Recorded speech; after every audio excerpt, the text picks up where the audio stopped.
ಪ್ರಭುವಿಗೆ ಸ್ತುತಿ ಸ್ತೋತ್ರ ವಂದನೆಗಳನ್ನು ಹೇಳೋಣ. ನಮ್ಮ ಪ್ರಭು ನಮ್ಮನ್ನು ಉದ್ಧರಿಸಲು, ನಮ್ಮನ್ನು ರಕ್ಷಿಸಲು, ನಮ್ಮ ಮೇಲೆ ದಯೆ ತೋರಲು, ನಮಗೆ ಕರುಣೆ ತೋರಲು ನಮ್ಮ ಮಧ್ಯದಲ್ಲಿ ಪ್ರಸನ್ನರಾಗಿದ್ದಾರೆ.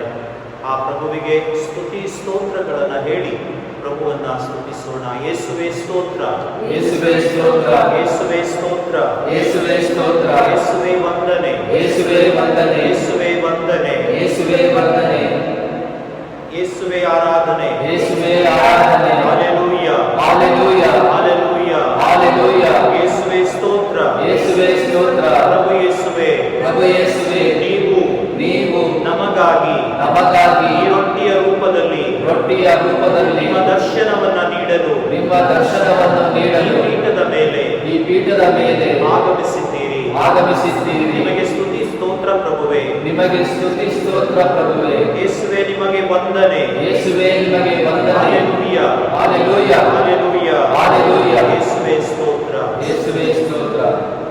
ಪ್ರಭು ಯೇಸು ಪುನರುತ್ಥಾನಗೊಂಡು ಪುನಃ ಅವರ ದರ್ಶನವನ್ನು ನಮಗೆ ನೀಡುತ್ತಾ, ಹೆದರಬೇಡಿ, ಅಳುಕಬೇಡಿ, ಅಂಜಬೇಡಿ, ನಾನಿದ್ದೇನೆ, ಹೆದರಿಕೆ ಏಕೆ, ಭಯಬೇಕೆ ಎಂದು ಪುನಃ ಎಚ್ಚರಿಸಲು ಈ ಪೀಠದ ಮೇಲೆ ಪ್ರಭು ಆಗಮಿಸಿದ್ದಾರೆ. ಆ ಪ್ರಭುವಿಗೆ ಸ್ತುತಿ ಸ್ತೋತ್ರ ಹೇಳುತ್ತಾ, ಆ ಪ್ರಭುವನ್ನ ಸ್ತುತಿ ಸ್ತೋತ್ರ ಹೇಳಲು ನಾವು ಸನ್ನದ್ಧರಾಗಲು, ಪ್ರಭುವಿಗೆ ವಂದಿಸಿ ಹಾಡಲು, ಪ್ರಭುವಿನ ಪ್ರಸನ್ನತೆಯನ್ನು ಅರಿತುಕೊಳ್ಳಲು ಆತ್ಮರನ್ನ ನಮ್ಮ ಮಧ್ಯದಲ್ಲಿ ಕೂಗಿ ಕರೆಯುವವರಾಗೋಣ. ಆತ್ಮರೇ ನಮ್ಮ ಮೇಲೆ ಇಳಿದು ಬಂದು ನಾವು ಪ್ರಭುವನ್ನ ಸ್ತುತಿಸಲು, ಮಹಿಮೆ ಪಡಿಸಲು ನಮಗೆ ವರದಾನ, ಅನುಗ್ರಹ, ಆಶೀರ್ವಾದಗಳನ್ನ ಕರುಣಿಸಿರಿ ಪ್ರಭುವೇ ಎಂದು ಆತ್ಮರ ಕೃಪೆಯ ಮೂಲಕ ನಮ್ಮ ಕರಗಳನ್ನ ಯಾಚನ ರೂಪದಲ್ಲಿ ಪ್ರಭುವನ್ನ ಸ್ತುತಿಸೋಣ.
ಹೃದಯದ ಮೇಲಿಟ್ಟು ನಮ್ಮ ಕಣ್ಣುಗಳನ್ನು ಮುಚ್ಚಿ ನಮ್ಮ ಕುಟುಂಬದಲ್ಲೇ ನಾವು ಕುಳಿತು ಒಂದು ಕ್ಷಣ ಪ್ರಭುವಿನ ದಿವ್ಯ ಪ್ರಸನ್ನತೆಯನ್ನ ಅನುಭವಿಸುವವರಾಗೋಣ. ಪ್ರಭು ನಮ್ಮ ಮೇಲೆ, ನಮ್ಮ ಕುಟುಂಬದ ಮೇಲೆ, ನಮ್ಮ ಕೆಲಸ ಕಾರ್ಯಗಳ ಮೇಲೆ ಇಳಿದು ಬಂದಿದ್ದಾರೆ. ಪ್ರಭುವಿನ ಪುನರುತ್ಥಾನದ ಮಹಿಮೆಯನ್ನು ಅನುಭವಿಸುವ ವ್ಯಕ್ತಿಗಳು ನಾವಾಗಿ ಜೀವಿಸುತ್ತಾ ಇರುವಾಗ, ಪ್ರಭುವೇ, ನಿಮ್ಮ ಬೆಳಕು, ನಿಮ್ಮ ದರ್ಶನ, ನಿಮ್ಮ ಪ್ರಭೆ, ನಿಮ್ಮ ಕೃಪೆ, ನಿಮ್ಮ ಆಶೀರ್ವಾದಗಳು ನನ್ನ ಮೇಲೆ, ನನ್ನ ಕುಟುಂಬದ ಮೇಲೆ ಇಳಿದು ಬರಲಿ ಸ್ವಾಮಿ ಎಂದು ಒಂದು ಕ್ಷಣ ಮೌನವಾಗಿ ಕಣ್ಣು ಮುಚ್ಚಿ ಪ್ರಾರ್ಥಿಸುವರಾಗೋಣ.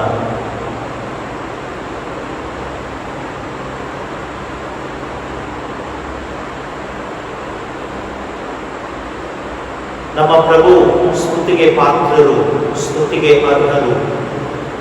ಆ ಪ್ರಭುವಿಗೆ ಸ್ತುತಿ ಸ್ತೋತ್ರಗಳನ್ನ ಹೇಳೋಣ. ನನಗಾಗಿ ಪ್ರಭು ಪುನರುತ್ಥಾನಗೊಂಡಿದ್ದಾರೆ. ನನ್ನ ಪಾಪಗಳನ್ನು ಕ್ಷಮಿಸುವ ಸಲುವಾಗಿ, ನನ್ನ ಮತ್ತು ದೇವರ ನಡುವಿನ ಕಡಿದು ಹೋದ ಸಂಬಂಧವನ್ನು ಓಡಿಸುವ ಸಲುವಾಗಿ, ಸದಾ ನಾನು ನಿಮ್ಮೊಂದಿಗಿರುತ್ತೇನೆ ಎಂಬ ಅಭಯ ವಚನದ ಸಲುವಾಗಿ ಪ್ರಭು ಪುನರುತ್ಥಾನಗೊಂಡಿದ್ದಾರೆ. ಆ ಪ್ರಭುವಿಗೆ ಸ್ತುತಿ ಸ್ತೋತ್ರ ವಂದನೆಗಳನ್ನ ಹೇಳೋಣ. ನಿಮ್ಮ ಉತ್ತರ, ಪ್ರಭು ಯೇಸುವೆ, ನಿಮ್ಮನ್ನು ಸ್ತುತಿಸಿ ವಂದಿಸಿ ಆರಾಧಿಸುತ್ತೇವೆ.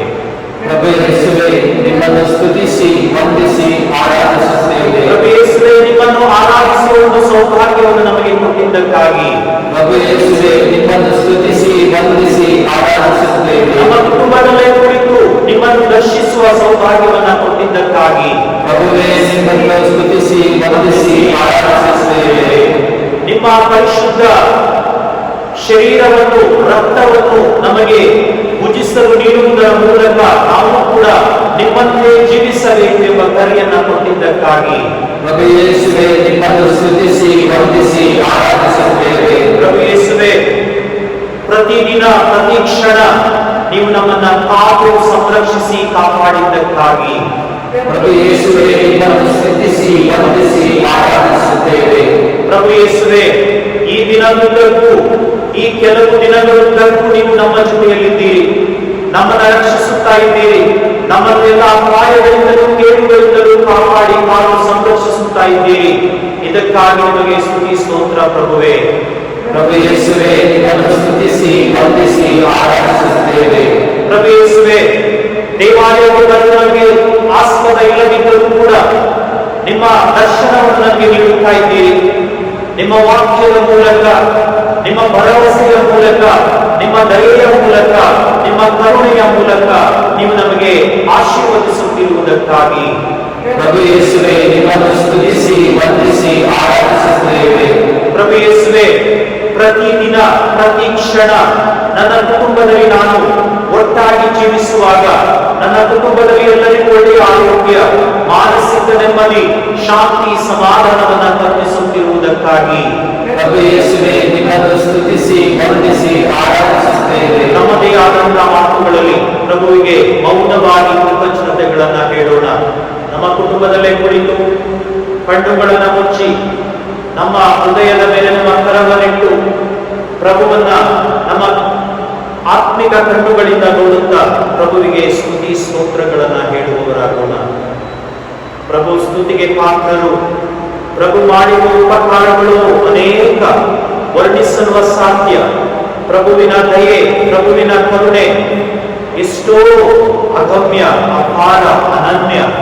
ಆ ಪ್ರಭುವಿಗೆ ಸ್ತುತಿ ಸ್ತೋತ್ರಗಳನ್ನ ಮೌನವಾಗಿ ಹೇಳುವವರಾಗೋಣ.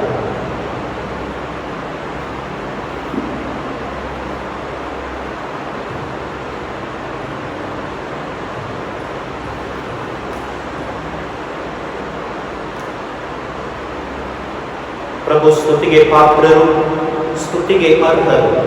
ಪ್ರಭು ಮಾಡಿರುವ ಉಪಕಾರಗಳು ಎಷ್ಟೋ, ವರ್ಣಿಸಲು ನಮ್ಮಿಂದ ಸಾಧ್ಯ. ಪ್ರಭು ಅನೇಕ ದಿನಗಳ ನಂತರ ನಮಗೆ ಈ ಒಂದು ಸಂಭ್ರಮವನ್ನು ನೀಡ್ತಾ ಇದ್ದಾರೆ. ಅವರನ್ನು ದರ್ಶಿಸುವ ಭಾಗ್ಯವನ್ನು ಕೊಡ್ತಾ ಇದ್ದಾರೆ. ಅನೇಕ ಕಾರಣಗಳಿಂದ ನಾನು ಆರಾಧನೆಗೆ ಬಂದಿಲ್ಲ, ಆದರೆ ನನ್ನ ಮನೆಯಲ್ಲೇ ಕುಳಿತು ನಾನು ಆರಾಧನೆಯಲ್ಲಿ ಭಾಗವಹಿಸುವ ಭಾಗ್ಯವನ್ನು ದೇವರು ನನಗೆ ಕೊಟ್ಟಿದ್ದಾರೆ. ಆ ದೇವರಿಗೆ ಕೃತಜ್ಞತೆಗಳನ್ನು ಹೇಳುವಾಗ, ಪ್ರಭು ನನ್ನ ಮನೆಯಲ್ಲಿ ಬಂದ ಪ್ರಭು, ನನ್ನ ಮನೆಗೆ ಬಂದ ಪ್ರಭು, ನಮ್ಮನ್ನು ಉದ್ದೇಶಿಸಿ ಏನ್ ಹೇಳ್ತಾರೆ ಎಂದು ದೇವರ ವಾಕ್ಯವನ್ನು ಆಲಿಸುವರಾಗೋಣ. ಪ್ರಭು ನಿಮ್ಮೊಡನೆ ಇರಲಿ, ನಿಮ್ಮ ಆತ್ಮದಲ್ಲಿಯೂ ಇರಲಿ. ಸಂತ ಮತ್ತಾಯನು ಬರೆದ ಪವಿತ್ರ ಶುಭ ಸಂದೇಶದಿಂದ ವಾಚನ.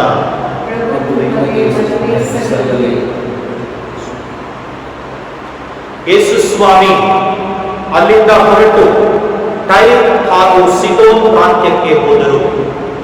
ಅಲ್ಲಿ ವಾಸವಾಗಿದ್ದ ಕಾನಾ ನಾಡಿನ ಮಹಿಳೆಯೊಬ್ಬಳು ಅವರ ಬಳಿಗೆ ಬಂದಳು.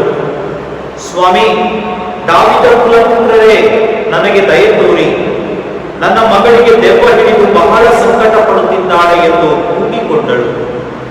ಯೇಸು ಆಕೆಗೆ ಒಂದು ಮಾತನ್ನು ಹೇಳಲಿಲ್ಲ. ಶಿಷ್ಯರು ಹತ್ತಿರಕ್ಕೆ ಬಂದು, ಇವಳನ್ನು ಕಳುಹಿಸಿ ಬಿಡಿ, ಒಂದೇ ಸಮನೆ ಗೋಳಿಡುತ್ತಾ ನಮ್ಮನ್ನು ಬೆಂಬತ್ತಿ ಬರುತ್ತಿದ್ದಾಳೆ ಎಂದು ಕೇಳಿಕೊಂಡಳು. ಆಗ ಯೇಸು, ನನ್ನನ್ನು ಕಳಿಸಿರುವುದು ತಪ್ಪಿ ಹೋದ ಕುರಿಗಳಂತಿರುವ ಇಸ್ರಾಯೇಲ್ ಜನಾಂಗದವರ ಬಳಿಗೆ ಮಾತ್ರ ಎಂದರು. ಆದರೂ ಆಕೆ ಯೇಸುವಿಗೆ ಅಡ್ಡ ಬಿದ್ದು, ಸ್ವಾಮಿ, ಸಹಾಯ ಮಾಡಿ ಎಂದು ಯಾಚಿಸಿದಳು. ಅದಕ್ಕೆ ಯೇಸು, ಮಕ್ಕಳ ಆಹಾರವನ್ನು ತೆಗೆದು ನಾಯಿಗಳಿಗೆ ಎಸೆಯುವುದು ಸರಿಯಲ್ಲ ಎಂದರು. ಆಗ ಆಕೆ, ಅದು ನಿಜ ಸ್ವಾಮಿ, ನಾಯಿಗಳಿಗಾದರೂ ತಮ್ಮ ಯಜಮಾನನ ಮೇಚಿನಿಂದ ಕೆಳಕ್ಕೆ ಬೀಳುವ ಚೂರುಪಾಲನ್ನು ತಿನ್ನುತ್ತವಲ್ಲವೇ ಎಂದು ಉತ್ತರ ಕೊಟ್ಟಳು. ಆಗ ಯೇಸು, ತಾಯಿ, ನಿನ್ನ ವಿಶ್ವಾಸ ಅಚಲವಾದುದು, ನಿನ್ನ ಕೋರಿಕೆ ನೆರವೇರಲಿ ಎಂದರು. ಅದೇ ಕ್ಷಣದಲ್ಲಿ ಆಕೆಯ ಮಗಳು ಗುಣ ಹೊಂದಿದಳು. ಪ್ರಭುವಿನ ಶುಭ ಸಂದೇಶ.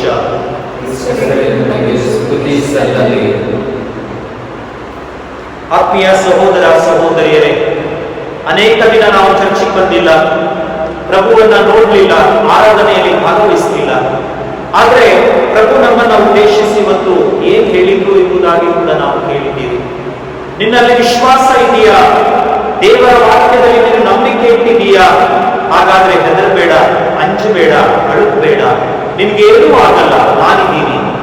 ನಾವು ನೋಡ್ತೀವಿ, ವಿಮೋಚನಾ ಕಾಂಡ 23-25 ಹೇಳುತ್ತೆ, ನಿಮ್ಮ ದೇವರು ಸರ್ವೇಶ್ವರನು ಆಗ ನನ್ನೊಬ್ಬನಿಗೆ ಆರಾಧಿಸಬೇಕು, ಆಗ ನಿಮ್ಮ ಅನ್ನ ಪಾನೀಯಗಳನ್ನು ಆಶೀರ್ವದಿಸುವೆನು, ನಿಮ್ಮೊಳಗೆ ಯಾವ ವ್ಯಾಧಿಯೂ ಇರದಂತೆ ಮಾಡುವೆನು ಎಂದರೆ ಪ್ರಭು ಯೇಸು ಕ್ರಿಸ್ತರು. ಪ್ರಭುವನ್ನು ನಾವು ವಿಶ್ವಾಸಿಸುವುದಾದ್ರೆ ನಾವು ಹೆದರುಕೊಳ್ಳುವ ಅವಶ್ಯಕತೆ ಇಲ್ಲ. ಕಾರಣ ಏನು? ಪ್ರಭು ನಮ್ಮ ರಕ್ಷಾ ಕವಚ ಆಗಿದ್ದಾರೆ. ಪ್ರಭು ನಮ್ಮ ರಕ್ಷಾ ಕವಚ ಆಗಿರುವಾಗ ನಮಗೇನು ಅಂಜಿಕೆ, ನಮಗೇನು ಭಯ, ನಮಗೇನು ಆತಂಕ? ನಾವು ನೋಡ್ತೀವಿ ಅನ್ಯ ಧರ್ಮೀಯಳ ಅಚಲ ವಿಶ್ವಾಸ. ಕಾನಾ ನಾಡಿನ ಮಹಿಳೆ, ಸ್ವಾಮಿ, ದಾವಿದ ಕುಲಪುತ್ರರೇ, ನನ್ನ ಮೇಲೆ ದಯೆ ತೋರಿ, ನನ್ನ ಮಗಳು ಸಾಯ್ತಾ ಇದ್ದಾಳೆ, ಅಸ್ವಸ್ಥಳಾಗಿದ್ದಾಳೆ, ಅವರನ್ನು ಗುಣಪಡಿಸಿ ಪ್ರಭುವೆ ಅಂತ ಅಂಗಲಾಚಿ ಬೇಡ್ತಾಳೆ. ಪ್ರಭು ಯೇಸು ಕ್ರಿಸ್ತರು ಆಕೆಯ ವಿಶ್ವಾಸವನ್ನ ಪರೀಕ್ಷಿಸುವ ಸಲುವಾಗಿ ಆಕೆಗೆ ಪ್ರಶ್ನೆಗಳನ್ನ ಕೇಳ್ತಾರೆ. ಆದರೂ ಕೂಡ ಆಕೆ ಹೇಳ್ತಾಳೆ, ನನ್ನ ಮೇಲೆ ದಯೆ ತೋರಿ ಸ್ವಾಮಿ, ನನಗೆಲ್ಲವೂ ಕೂಡ ಗೊತ್ತಿದೆ, ಆದ್ರೆ ನನ್ನ ಮೇಲೆ ದಯೆ ತೋರಿ ಸ್ವಾಮಿ. ಪ್ರಭು ಯೇಸು ಕ್ರಿಸ್ತರು ಆಕೆಗೆ ಹೇಳ್ತಾರೆ, ನಿನ್ನ ವಿಶ್ವಾಸ ಅಚಲವಾದುದು, ನಿನ್ನ ವಿಶ್ವಾಸ ಅಚಲವಾದುದು, ಸಮಾಧಾನದಿಂದ ಹೋಗು, ನಿನ್ನ ಮಗಳು ಗುಣ ಹೊಂದುತ್ತಾಳೆ. ಆತ್ಮೀಯ ಸಹೋದರ ಸಹೋದರಿಯರೇ, ಈ ಸಂದರ್ಭದಲ್ಲಿ ನಾವೆಲ್ಲರೂ ಕೂಡ ಮನೆಯಲ್ಲಿದ್ದೀವಿ. ನಮಗೆ ಆತಂಕ ಇದೆ, ನಮಗೆ ಭಯ ಇದೆ, ನಮಗೆ ದುಃಖ ಇದೆ, ನಮಗೆ ದುಗುಡ ಇದೆ.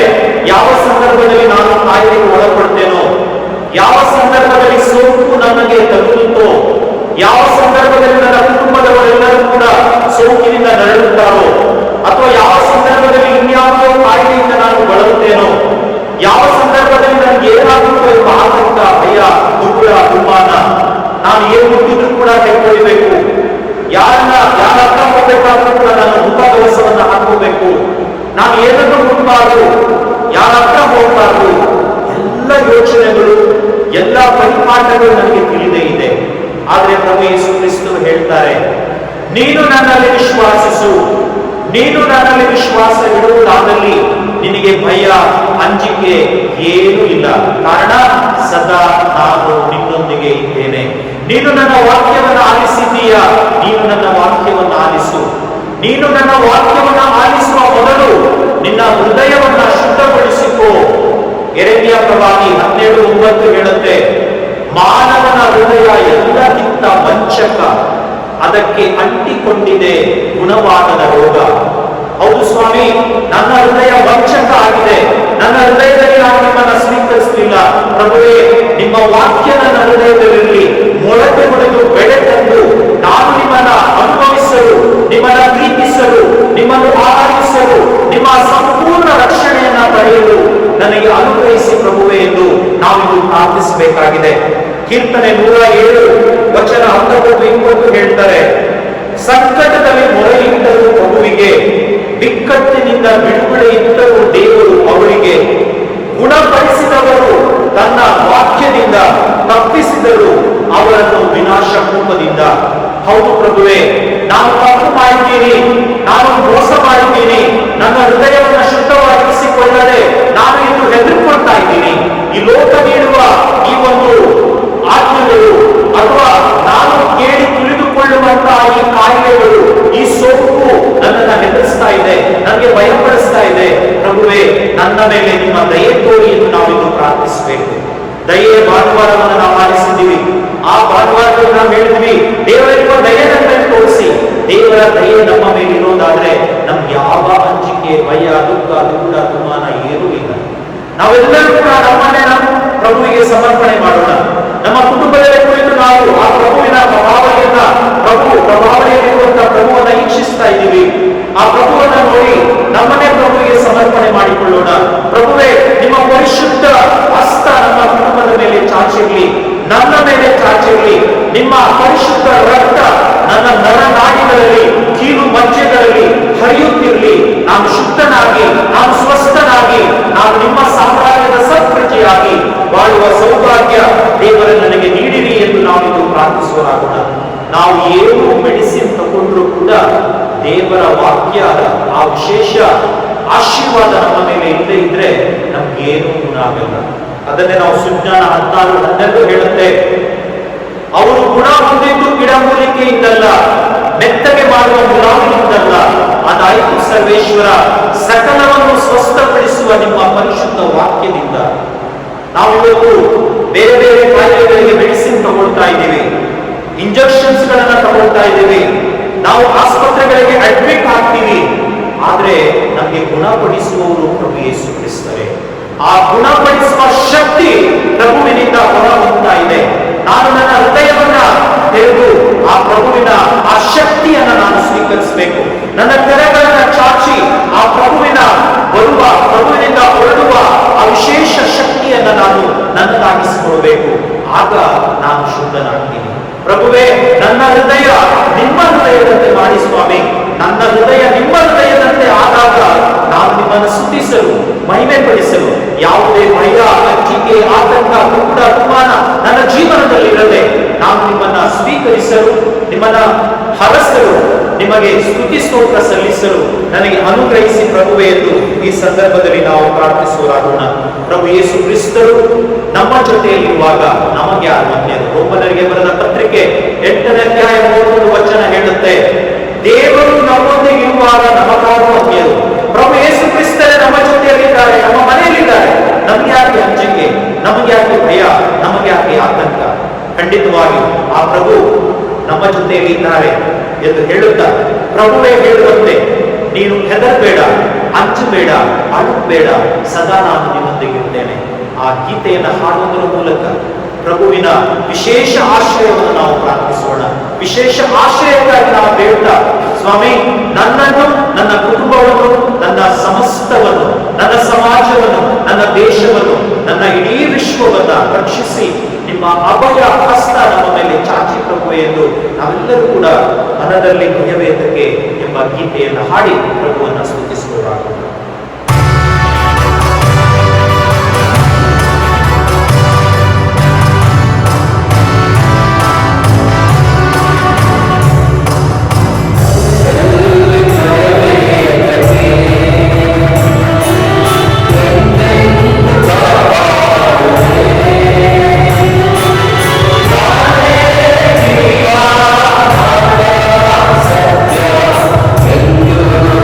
Yeah.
ಯೇಸು ಕ್ರಿಸ್ತರು ನಮಗೆ ಈಗಾಗಲೇ ಹೇಳ್ತಾರೆ, ಮನದಲ್ಲಿ ಭಯಬೇತಕ್ಕೆ, ನಾನು ನಿಮ್ಮೊಂದಿಗಿದ್ದೇನೆ.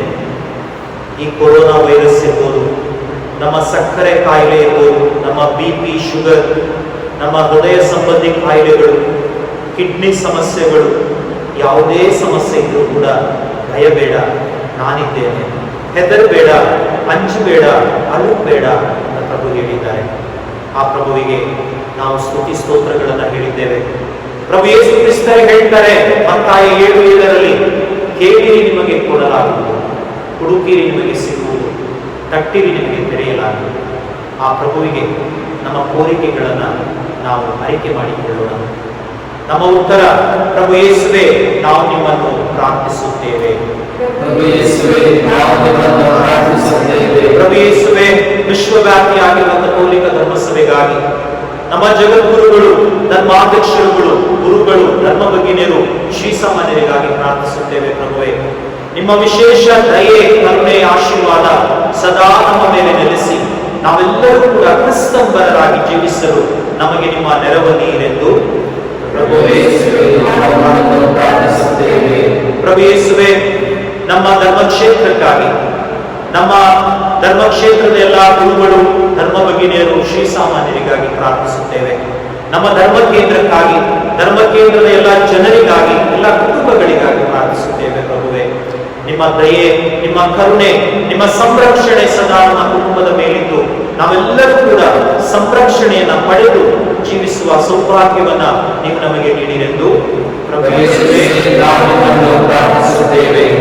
ಯೇಸುವೇ, ಇಂದು ಅನೇಕ ಕಡೆ ಆತಂಕ, ದುಗುಡ, ದುಮ್ಮಾನ ನೆಲೆಸಿದೆ.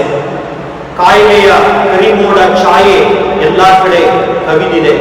ಪ್ರಭುವೇ, ಈ ಸೋಂಕಿನಿಂದ ನಾವು ಸಂಪೂರ್ಣ ಸ್ವಸ್ಥರಾಗಿ, ಸೋಂಕು ಹರಡಿರುವ ಸಮಾಜ ಸ್ವಸ್ಥ ಸಮಾಜವಾಗಲು ನಾವು ಪ್ರಾರ್ಥಿಸುವಾಗ ಎಲ್ಲ ವೈದ್ಯರನ್ನು, ಎಲ್ಲ ಪೊಲೀಸ್ ಸಿಬ್ಬಂದಿಗಳನ್ನು, ದಾದಿಯರನ್ನು, ಆಸ್ಪತ್ರೆಯಲ್ಲಿ ಸೇವೆ ಮಾಡುವ ಪ್ರತಿಯೊಬ್ಬರನ್ನು ನಿಮ್ಮ ಕರಗಳಿಗೆ ಸಮರ್ಪಿಸಿ ಪ್ರಾರ್ಥಿಸುತ್ತಿದ್ದೇವೆ. ಅನೇಕ ಸಾಮಾಜಿಕ ಕಾರ್ಯಕರ್ತರು, ಸಮಾಜ ಸೇವೆ ಮಾಡುವವರು ಇದರಲ್ಲಿ ತೊಡಗಿಕೊಂಡಿದ್ದಾರೆ.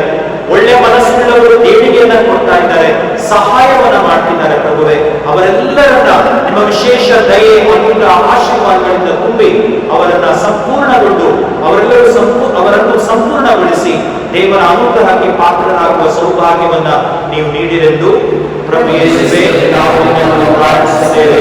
ಪ್ರಭು ಯೇಸುವೇ, ನಮ್ಮ ಕುಟುಂಬಗಳನ್ನು ನಿಮ್ಮ ಕರಗಳಿಗೆ ಸಮರ್ಪಿಸಿ ಪ್ರಾರ್ಥಿಸುತ್ತಿದ್ದೇವೆ. ನನ್ನ ತಂದೆ ತಾಯಿ, ನನ್ನ ಪತಿ ಪತ್ನಿ, ಮಕ್ಕಳಿಗಾಗಿ, ನಾನು ಜೀವಿಸುವ ನನ್ನ ಕುಟುಂಬದಲ್ಲಿ ಸಂಪೂರ್ಣ ಶಾಂತಿಗಾಗಿ, ಸಮಾಧಾನಕ್ಕಾಗಿ ಪ್ರಾರ್ಥಿಸುತ್ತೇನೆ. ಪ್ರಭುವೇ, ಯಾವುದೇ ಆತಂಕವಿಲ್ಲದೆ, ಯಾವುದೇ ಭಯವಿಲ್ಲದೆ ನಾವು ಜೀವಿಸಲು ಬೇಕಾದ ವರದಾನ ನಿಮ್ಮ ವಿಶೇಷ ಅಭಿಷೇಕದಿಂದ, ನಿಮ್ಮ ಪವಿತ್ರಾತ್ಮರ ಶಕ್ತಿಯಿಂದ, ನಿಮ್ಮ ಪರಿಶುದ್ಧ ರಕ್ತದಿಂದ ನಮ್ಮನ್ನ ಬಿಡುಗಡೆಗೊಳಿಸಿ ನಾವೆಲ್ಲರೂ ಕೂಡ ಸಂಪೂರ್ಣರಾಗಿ ಜೀವಿಸಲು ಬೇಕಾದ ವರದಾನವನ್ನು ನಮಗೆ ಕರುಣಿಸಿರೆಂದು ಪ್ರಭು ಯೇಸುವೇ ನಾವು ನಿಮ್ಮನ್ನು ಪ್ರಾರ್ಥಿಸುತ್ತೇವೆ. ಒಂದು ಕ್ಷಣ ಮೌನವಾಗಿ ಪ್ರಾರ್ಥಿಸುವಾಗ ಕಣ್ಣುಗಳನ್ನು ಮುಚ್ಚಿ ನಮ್ಮ ಹೃದಯದ ಮೇಲೆ ನಮ್ಮ ಕರವನ್ನಿಟ್ಟು ತಲೆಬಾಗಿ ನಮ್ಮ ವೈಯಕ್ತಿಕ ಉದ್ದೇಶಗಳಿಗಾಗಿ ಪ್ರಾರ್ಥಿಸೋಣ. ಎಷ್ಟೋ ಜನರು ನಮ್ಮಲ್ಲಿ ಪ್ರಾರ್ಥಿಸಲು ಕೇಳಿಕೊಂಡಿದ್ದಾರೆ. ಹೃದಯ ಸಂಬಂಧಿ ಕಾಯಿಲೆ ಇರುವವರು, ನಮ್ಮ ಕುಟುಂಬದಲ್ಲಿ ಸಮಾಧಾನ ಇಲ್ಲ, ನಮಗಾಗಿ ಪ್ರಾರ್ಥಿಸಿ ಫಾದರ್ ಅಂತ ಕೇಳಿಕೊಂಡಿದ್ದಾರೆ. ನಮ್ಮ ಕುಟುಂಬದಲ್ಲಿ ಅನೇಕರಿಗೆ ಕಾಯಿಲೆ ಇದೆ, ಕಾಯಿಲೆ ಸ್ವಸ್ಥವಾಗಲಿ, ನಮಗಾಗಿ ಪ್ರಾರ್ಥಿಸಿ ಅಂತ ಕೇಳಿಕೊಂಡಿದ್ದಾರೆ. ನಮ್ಮ ಕುಟುಂಬದಲ್ಲಿ ಕೆಲಸ ಇಲ್ಲ, ದುಡಿಮೆ ಇಲ್ಲ, ನಾವು ಮನೆಯಲ್ಲಿದ್ದೀವಿ, ಊಟಕ್ಕೂ ಕೂಡ ಸಮಸ್ಯೆ ಅಂತ ಕೇಳ್ಕೊಂಡವರಿದ್ದಾರೆ. ಅವರೆಲ್ಲರನ್ನ ಪ್ರಭುವಿಗೆ ಸಮರ್ಪಣೆ ಮಾಡ್ತಾ ನಮ್ಮನ್ನೇ ಪ್ರಭುವಿಗೆ ಅರ್ಪಿಸಿ ಪ್ರಾರ್ಥಿಸೋಣ. ನಮ್ಮ ಕಷ್ಟ, ದುಃಖ, ದುಗುಡ ಎಲ್ಲ ಅವಮಾನಗಳು ಮಾಯವಾಗಿ ಪ್ರಭು ನಮ್ಮನ್ನ ಸಂಧಿಸಿ ಪ್ರಭುವಿನ ಆಶೀರ್ವಾದ ಸದಾ ನಮ್ಮ ಮೇಲಿದ್ದು ನಾವೆಲ್ಲರೂ ಕೂಡ ದೇವರ ಆಶೀರ್ವಾದಕ್ಕೆ ಪಾತ್ರರಾಗಲು ಬೇಕಾದ ವರದಾನಕ್ಕಾಗಿ ಕೇಳೋಣ. ನಮ್ಮ ವೈಯಕ್ತಿಕ ಕೋರಿಕೆಗಳಿಗಾಗಿ, ನಮ್ಮ ವ್ಯಾಧಿಗಳಿಗಾಗಿ, ದೇವರ ವಾಕ್ಯದ ನಿಮಿತ್ತ ನಾವೆಲ್ಲರೂ ಸಂಪೂರ್ಣ ಬಿಡುಗಡೆ ಹೊಂದಿ ಪ್ರಭುವನ್ನು ಸ್ತುತಿಸುವಂತಾಗಲಿಕ್ಕೆ, ಎಷ್ಟೋ ಜನರು ಆಸ್ಪತ್ರೆಯಲ್ಲಿ ಚಿಕಿತ್ಸೆಯನ್ನು ಪಡೆಯುತ್ತಿರುವಂತಹ ಸಂದರ್ಭದಲ್ಲಿ ಪ್ರಭುವಿನ ವೈದ್ಯರಲ್ಲಿ ಶ್ರೇಷ್ಠ ವೈದ್ಯರಾದ ಪ್ರಭುವಿನ ಅಭಯ ಹಸ್ತ ಅವರ ಮೇಲೆ ಚಾಚಿದ್ದು ಅವರೆಲ್ಲರೂ ಕೂಡ ಸಂಪೂರ್ಣರಾಗಿ ಸ್ವಸ್ಥರಾಗುವಂತೆ ಪ್ರಾರ್ಥಿಸುವರಾಗೋಣ. ಒಂದು ಕ್ಷಣ ಮೌನವಾಗಿ ಪ್ರಾರ್ಥಿಸುತ್ತಾ ನಮ್ಮೆಲ್ಲ ಕೋರಿಕೆಗಳನ್ನು ಜ್ಞಾಪಿಸಿಕೊಂಡು ಪ್ರಭುವಿಗೆ ಸಮರ್ಪಣೆ ಮಾಡಿ ಪ್ರಭು ಕಲಿಸಿಕೊಟ್ಟ ಪ್ರಾರ್ಥನೆಯ ಮೂಲಕ ಪ್ರಭುವಿಗೆ ಅರ್ಪಿಸೋಣ.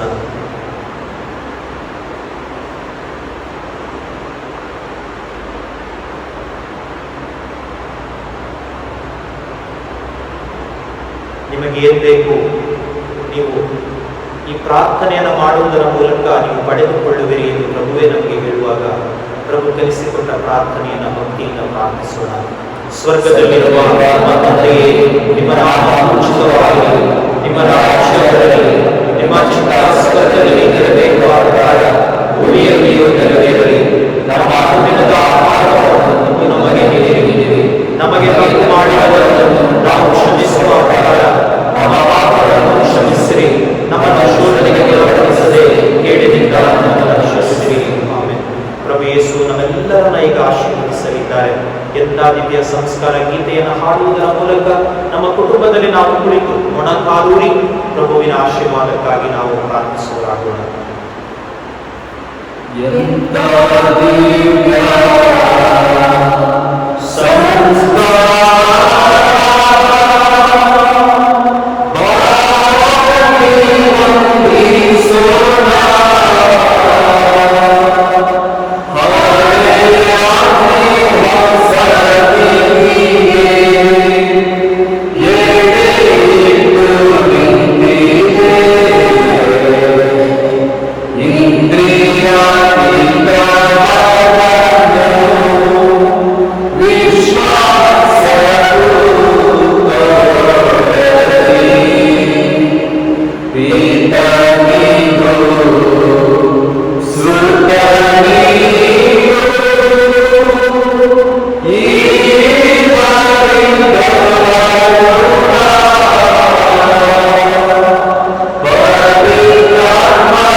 ಅದ್ಭುತಕರವಾದ ಸಂಸ್ಕಾರವನ್ನು ನಿಮ್ಮ ಶಿಲುಬೆಯ ಮರಣದ ಸ್ಮಾರಕವಾಗಿ ಬಿಟ್ಟಿದ್ದೀರಿ. ನಾವು ನಿಮ್ಮ ಶರೀರ ಮತ್ತು ರಕ್ತದ ಪರಮ ರಹಸ್ಯವನ್ನು ಆರಾಧಿಸಿ ಅದರಿಂದ ರಕ್ಷಣೆಯ ಫಲವನ್ನು ಅನುಭವಿಸುವಂತೆ ಮಾಡಿರಿ. ಪಿತಾ ದೇವರೊಂದಿಗೆ ಪವಿತ್ರಾತ್ಮರ ಐಕ್ಯದಲ್ಲಿ ಯುಗ ಯುಗಾಂತರಕ್ಕೂ ಜೀವಿಸಿ ಆಳುವ ನಿಮ್ಮನ್ನು ಪ್ರಾರ್ಥಿಸುತ್ತೇವೆ.